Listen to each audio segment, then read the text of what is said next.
Hey guys, how are you doing? Welcome back to our channel.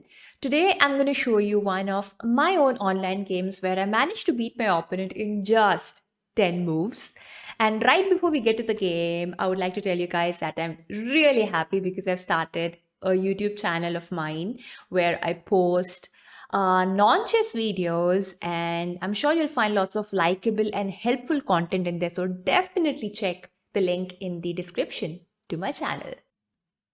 And I'm pretty sure I was live streaming this game, and this was played on a live stream because I play most of my games only on my live streams. So, yeah, just wanted to add it. E4, E5, knight C3, and here I think my opponent was trying to play the Vienna game or something of that sort. And I played this move knight C6, just continuing the development, both of us. And here they went with this move F4, and I think this gets converted to the King's Gambit, but I'm not so sure with the opening names and opening lines. But okay, that does not really matter. So after F4 was played, I just took the pawn. It's a gambit. I took it. And after E into F4, I have a threat of Queen H4, as you see, and then, the king is in the center. And probably if I get Queen H4, then it's definitely better for black. So my opponent played this move, knight F3, taking control of the H4 square and developing the knight. And in the future, I think in the next few moves, would like to play D3 or D4 and bishop F4 and get back the pawn. So here I continued with bishop E7. And yeah, I'm developing my bishop, and I'm having an intention to play bishop H4 check next, trying to take away castling from the white king, of course. And if I could stop the white king from safely going to his castle, I would be really, really happy. So white continued with bishop c4, a bishop development move. Now, there was nothing I think white could actually do about the bishop h4 threat. And if you are a player who plays the Vienna Gambit or the King's Gambit from white side, you should be ready to not castle in certain variations and certain positions.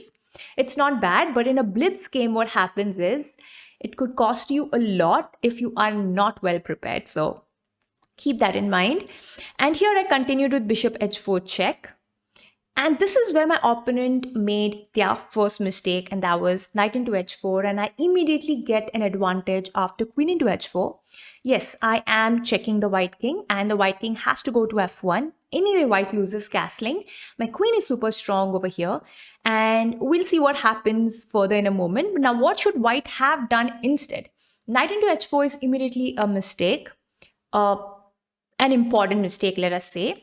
So here, what white should have done is rather just play this move king f1, because anyway white has to lose castling, so why not do it this way without activating my queen?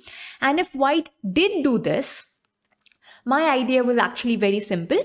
I would happily retreat my bishop back to e7 because the job is done, and I would like to continue development with d6 and knight f6 and castling and everything else. And that's not really possible with my bishop on h4 because the knight can just capture the bishop. It'll be undefended. So yes, my bishop has done its job.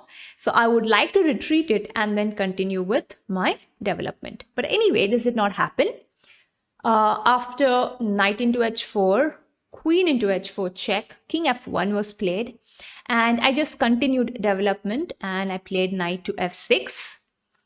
And my opponent played a very regular looking move d3, which is again another slight error. So it's two errors mixed up, it actually becomes huge.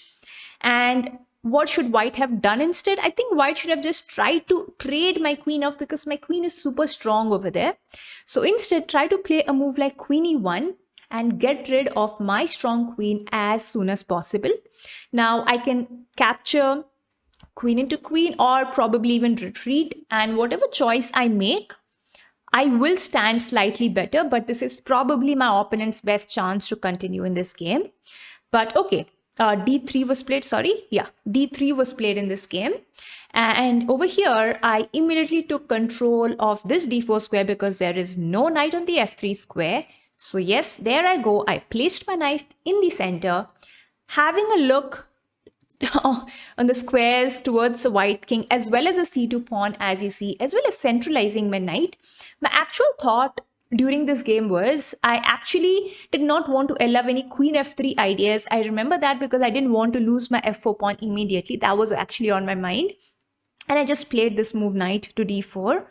And my opponent played this move knight to e2, and immediately challenging my knight in the center, but actually makes no difference because I got this move knight g4, which I think could be interchangeable with the knight d4 move. I don't think the order matters too much. So knight g4 having a direct threat of queen to f2 now, and that's a checkmate.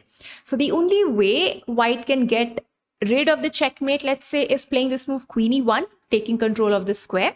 But here I would happily capture queen into, and after king into, knight c2, I have a fork on the board, and being an exchange up, it should not be too difficult for me to win this game. But anyway, this did not happen, and actually won this game on this very next move because my opponent resigned, played this move g3, and I played queen h3 check, and my opponent resigned because the king has just 2 squares, and wherever the king goes, I'm just going to go with knight f3, checkmate. Regardless of where the king goes, that's a checkmate. And this is the power of the queen and knight combination. It's always said to be a very good combination. And I think this game is a perfect example of the queen-knight combination, which can help you win games. And I really hope you enjoyed this game. If you did enjoy this game, please like the video and subscribe to our channel. And if you would like to see more of such games, we already have a playlist of our own games, which you can definitely check out. And if you would like to see more, do let me know in the comment section below. I would really, really like to know if you would want to see more of my games. And yeah, I'll see you in the next one then. Bye.